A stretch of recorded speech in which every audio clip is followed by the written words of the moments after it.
Peace and blessings of Allah be upon you. Today, on the date of the 24th of July 2025, Thursday, I, Rahman Yazdani, am here before you to present the world current affairs. That is the latest global news. I hope you will listen attentively. Let us begin, taking the name of Allah. Today, we will talk about Gaza, the situation with Israel, and also about major protests that have started against Zelensky in Ukraine. What is the reason behind this? Then in the Jeffrey Epstein case, where Donald Trump's name has come up, we'll discuss that as well. There's also the China-European Union summit taking place, the India-China relations, and much more. So let's begin in the name of Allah. So first of all, let's talk about Israel and Palestine. As you know, Israel's entire plan under the leadership of America is to take over all of Gaza, occupy the West Bank, destroy Al-Aqsa Mosque, and ultimately implement the Greater Israel Project. Donald Trump has repeatedly said that Israel is too small and needs to become bigger. But the Muslim Ummah is not in the mood to unite and respond. Instead, everyone is just waiting for their own turn, thinking that if trouble comes to us, then we'll see what to do. So Iran is in the same situation, Turkey is in the same situation, Saudi Arabia is in the same situation, and Egypt and others are in the same situation as well. Now, the situation in Gaza is extremely critical. Just yesterday, on Wednesday, there were 70 martyrs. 25 of them were people who had gone to get a sack of flour, but they were shot and martyred. Just yesterday, I mentioned that several international NGOs, including Save the Children, have issued a warning that a major catastrophe could occur suddenly if Israel is not restrained or stopped from committing genocide. Meanwhile, while negotiations are ongoing, Hamas has also presented its own proposal to the mediator, outlining its demands for a ceasefire. Now, the mediator has presented this to Israel, saying, look, this is from Hamas. Now, as Israel is studying this, what has come out is that Hamas does not have any major demands. Basically, they just want aid supplies to be allowed in, Israeli forces to withdraw from certain areas, and a move towards a complete ceasefire. But Israel's intention is to take full control, to displace the local people, and to settle Israelis there. That's why when they have a walkover, they can do whatever they want. However, if the general public supports the Palestinians, then some pressure is created. So you can say that the rulers are basically sold out from within, but even the general public is not putting in as much effort as they should. Just look at India, where there are more than 200 million Muslims. But how many people are actually talking about this issue on YouTube? You know that whenever someone talks about this on YouTube, their videos get deleted or something else happens to them. But still, people can easily create 5 new channels every day. Videos can be uploaded. How many will they be able to delete? But Muslims also just sit quietly thinking, no, why should we invite unnecessary trouble? The same is the case with other people in Pakistan as well. So in that sense, there are a few people who are keeping this issue alive. Otherwise, if you look, I follow international media as well. And over there, you'll see that the Gaza issue isn't taken very seriously. In the end, it's just briefly mentioned. Otherwise, when I look at the media in Europe, Canada, America, or even India, they just talk about it from their own perspective. There are some communist channels that highlight the issue.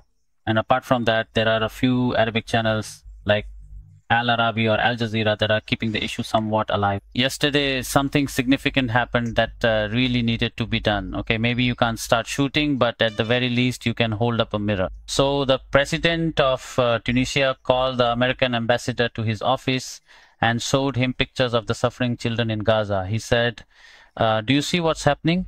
These are 2-year-old children, these tiny little kids, and now they're nothing but skin and bones. Are these Hamas fighters? This child is just 2 years old. When did he join Hamas?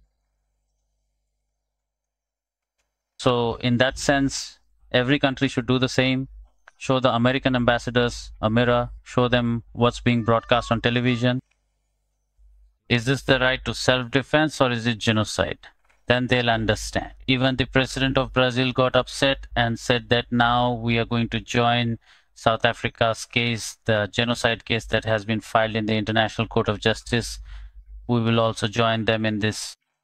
Before this significant development, Spain had already formally joined, becoming an integral part of the alliance or agreement being discussed. Similarly, Turkey, a nation with considerable geopolitical influence, had also officially become a member, further solidifying the collective. Now, turning our attention to the complex situation in Syria, a notable and somewhat surprising reconciliation has taken place. This reconciliation occurred between Ahmed al-Shara, a key figure in the Syrian landscape, and Israel, a nation with long-standing security concerns in the region. This rapprochement signifies a shift in dynamics, moving towards a form of understanding or agreement. As part of this intricate arrangement, Ahmed al-Shara has explicitly accepted and agreed to Israel's specific demands. These demands are quite clear and carry significant weight. Firstly, the expulsion of the individual known as Swedish Barwan, indicating a person deemed problematic or a threat by Israel, must be carried out. Secondly, and equally crucial, is the stipulation that Syrian forces, particularly those under al-Shara's command or influence, are strictly prohibited from entering or operating in certain designated areas. This effectively means that these forces should not come here again, referring to a specific geographical zone of strategic importance to Israel. In essence, and to put it more plainly, the entire southern region of Syria, an area of considerable strategic value and geographical proximity to Israel, has, in a very real and impactful way, been effectively handed over to Israel. This transfer of control or influence implies a significant shift in the regional power balance and has profound implications for the future of the area and its inhabitants. Now, it could be that Ahmed al-Shara is colluding, or it could be out of necessity that first at least we should strengthen our own position and establish our footing, and only then can we take any action. For now, we are at the mercy of others. A major point emerging here is that he wants to make a defense-related agreement with Turkey. In fact, he wants to make such a defense agreement where Turkey would take responsibility for their defense. Otherwise, Israel might intervene. So he wants a defense agreement just like the one between Japan and the United States, or South Korea and the United States, where America has taken responsibility for their protection, keeps its troops there, and provides a guarantee. South Korea also wants a similar guarantee. Turkey is also ready. Reconciliation is about to happen, and because of this, there is a stir in Israel. If Syria is considered as easy as a piece of cake, just go and take it, then that's one thing. But if Syria comes under the protection of America and Turkey, then cutting that cake or even reaching it will become a bit difficult. So let's see what happens in this matter. Now, if we talk about what comes next, the Russia-Ukraine war is quite intense. It has become very severe. Both sides are attacking each other. Meanwhile, there have been rounds of talks as well. They met in May, then again in June, and also in July. Yesterday, there was a meeting in Istanbul, but the session ended in less than an hour. This shows that nothing very concrete came out of it except for one thing: the issue of a prisoner swap, meaning an exchange of prisoners. But the biggest development is that major protests have started in Ukraine against Zelensky. Thousands of young people have taken to the streets, not just in one city, but in several cities, in Kyiv, in Lviv, in Sumy, and in many other places. Now, what is the reason for this? The reason for this is that, you see, there are two agencies there. There is an anti-corruption agency which oversees corruption, whether it's an ordinary person committing corruption or a government official, they investigate it. This agency is independent and can operate on its own terms, like the CIA and such agencies which are said to be independent. There are other such institutions as well. What Zelensky has done is that he has brought in a bill to take away this agency's independence. So it will no longer be an independent institution. It will now be an internal government agency. Because of this, young people are also upset, wondering what's going on. If you take away its independence and it now works under your control, then no one will be able to build a case against you. Any case an officer makes, you'll just dismiss that officer, and this will make things much worse. There's a historical background to this, which you need to understand to see how big a crime this is. Now, Zelensky says, look, this was passed by parliament, so what can I do? The bill was passed in parliament where you have the majority, so it was passed. But you are the president, you can veto it and you can say, no, this is wrong, I won't allow it. But he's saying, no, we won't do that. So because of this, all the young people holding candles and torches have come out onto the streets. Now, let me tell you a bit about the background so you'll understand the whole issue. The thing is, in 1991, when Ukraine separated from the USSR, it became an independent country. Now, you see, there are two types of people living here. The eastern part is inhabited by people of Russian ethnicity, and there are Russian-speaking people, and then there are Ukrainians living here. So the inclinations of these people their inclination remains strongly towards Russia, and the inclination of these particular people is clearly towards the West. Just like in India, you'll observe that the mentality in the South is quite different from the North. The deep reverence for cows in the North isn't quite the same in the South. The hostility towards Muslims that exists in the North, you won't see it in Kerala in the same way. So it's fundamentally a matter of mentality. Now, coming to the significant events of 2010, a person managed to win the election here, winning with the votes from this specific region. Now, understand that he was Vladimir Putin's favorite. So, the policy he started to make was Russia leaning instead of West leaning. Now, America and others didn't like that such a person had come to power in Ukraine who favored Russia. So the situation became like, just as they want to oust Bashar al-Assad from Syria because he was a dictator, so he had to flee. But here, the situation was that he had come to power through people's votes. But no, they called it the revolution for dignity. So this made Vladimir Putin angry. He then said, all right, if might is right, then I also know how to use force. I know politics better than you. At this point, he seized Crimea. Then he held a referendum and all that. First, he occupied it. Then he held the referendum. According to the referendum, the majority said that they have always been with Russia. So now the Europeans said, all right, it's not a significant problem. Since Russia has decisively taken control of Crimea, it has effectively become an integral part of the Russian Federation. Well, at least here, a substantial majority of people are strong sympathizers of Russia and so on. Now, during Viktor Yanukovych's government, there were many high-ranking officers and officials, and they are still there. So now they should be removed and all of Ukraine should be cleared of Russian sympathizers. What should be done for this? If the law is to be used, then in 2016, they established two agencies, anti-corruption agencies. The excuse was that our crackdown against corruption would be strict. But in reality, it was about bringing any Russian sympathizer, whether a politician or an officer, to justice. And whose demand was this carried out on? The IMFs and the European Unions. The IMF said that unless you do this, we won't give you any loan. They said they wouldn't give any loans. And the Europeans said that until you do this, the doors of Europe will not be open to you.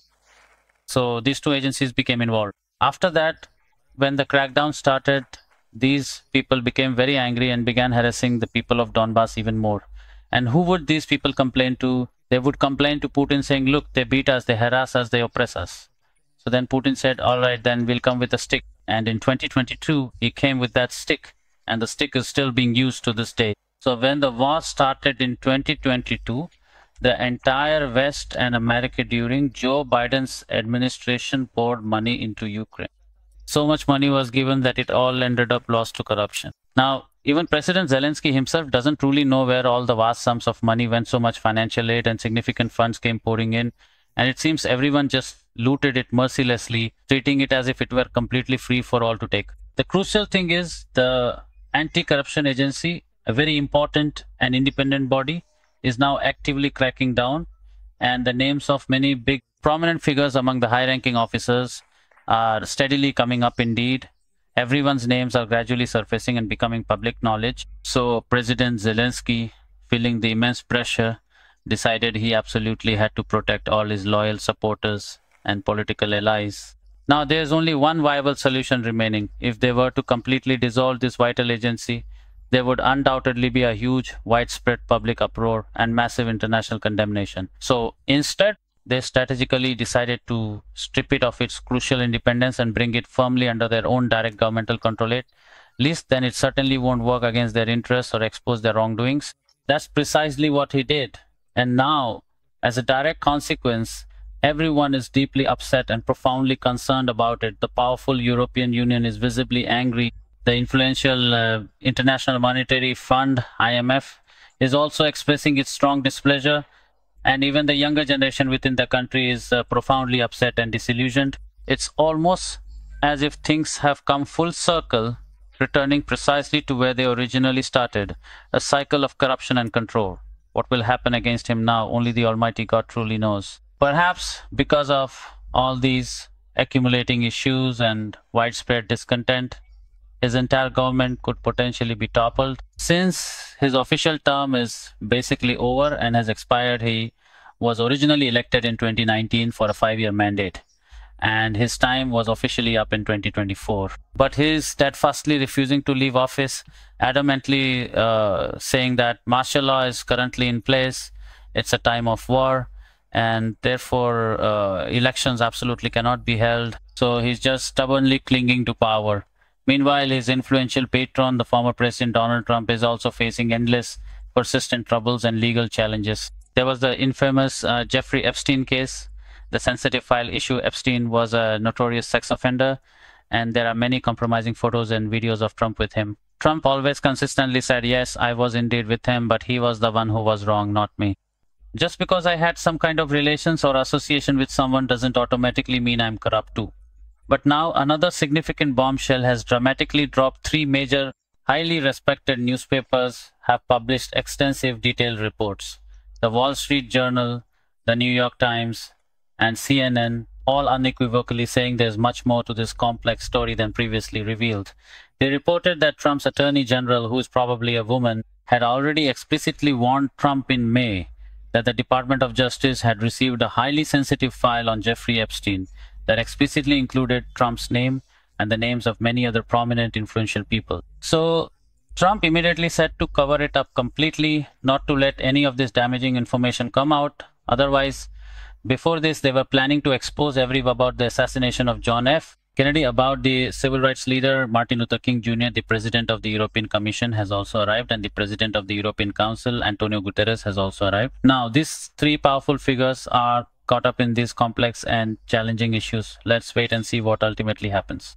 They won't be having friendly, cordial talks, but it's a difficult situation of what other choice do they truly have. One major significant issue between them is that both sides are demanding greater access to each other's vast markets. China emphatically says, open your European markets widely for our goods and products. The Europeans in turn say, China, for our credit, you should open your doors for us. The second issue is that the Europeans are telling China to lift restrictions on rare earth minerals. China has made this a bargaining chip. Whenever it wants, it tightens the supply, and whenever it wants, it loosens it. This is a lever that China now holds in its hands, has become a powerful tool. You should understand that even America has been forced to bend the knee. India too has become helpless in front of China. Just look at what India has recently done. India has made peace with China. For the past 5 years, there was a ban on tourist visas, but now tourist visas have been resumed. For 5 years, there was a ban that no Chinese person could invest in India. Now, can you invest? Why not? Because they won't give you rare earth minerals. Will we give them to you? So this is the issue. They took the matter of rare earth minerals to them. And the third issue from Europe's side is, why are you supporting Russia against Ukraine? Step aside. Don't buy oil, and you'll see Russia will be brought to its knees. We'll win easily. Now they're saying, but you're also supporting Ukraine. We're only buying oil, but you're supplying weapons too. So they say, he's our friend. The other side says, he's our friend too. We have a partnership, a limited friendship. So you look out for your own interests, and we look out for ours. That's why there's a lot of tension, and whether things will work out or not remains to be seen. So far, India and America haven't been able to finalize a trade deal, and time is running out. The matter will start from the 1st of August, and the issue India is stuck on is the non-veg meat issue. One thing is that America wants to impose at least a 10% tariff on us. Forget about that. They're definitely going to do it. A 10% tariff is universal, and you'll have to completely open up your market, especially when it comes to agriculture and dairy products. Now, there are issues stuck in both agriculture and dairy. In agriculture, the problem is that they've altered the DNA of crops, which has led to yields that are 10 times higher for wheat and rice. And their land is also very systematically managed, so their costs are lower, and they can sell cheaply. If they dump their products here, all our farmers will be ruined. India makes the excuse that since you've tampered with the DNA and increased yield so much, we don't know what long-term side effects of this DNA modification will be. If someone eats genetically modified grains for 10 or 20 years, what harm could it do to their body? We'll wait and watch, and we won't import your goods for now. That's one issue. The second is with your dairy products, you feed your cows not just regular fodder, but also non-veg items to increase milk production, like feeding them chicken feathers, ground up chicken bones, and so on. All of this is non-veg. Here, we are vegetarians, and our dairy products are even used in religious rituals. The BJP's entire politics is based on this. It's a huge issue. Let's see what happens. These were a few things I thought I'd share with you. And there's another issue. Tensions have flared up again between Cambodia and Thailand. As I mentioned before, there's a land dispute in this area. Look, this is the region, and now there's been gunfire. 2 Cambodian soldiers have been injured, and today 2 Thai civilians have died. The situation is under control for now, but if it escalates, I'll make a detailed report on it. These were a few things I wanted to share with you, and we'll meet again, God willing, in the studio. Also, I wanted to let you know that I'm going to the doctor today. I went yesterday too, but I'm still not fully recovered and haven't been able to leave the house. My mother's health is improving a bit, but she's not fully recovered yet, so there might be some shortcomings in the video. I haven't been able to give it as much of a historical touch as usual, but in 4 or 5 days, God willing, once I get back into the groove, things will get better. Also, I had recorded this earlier, but for some reason, the recording got messed up. It was a 6-minute special video. I thought about canceling it since I was tired, but then I remembered I'd just come back from a long break, so I put in the effort to make it again. So please accept it as it is. We'll meet again, God willing, in the studio. Jazakallah.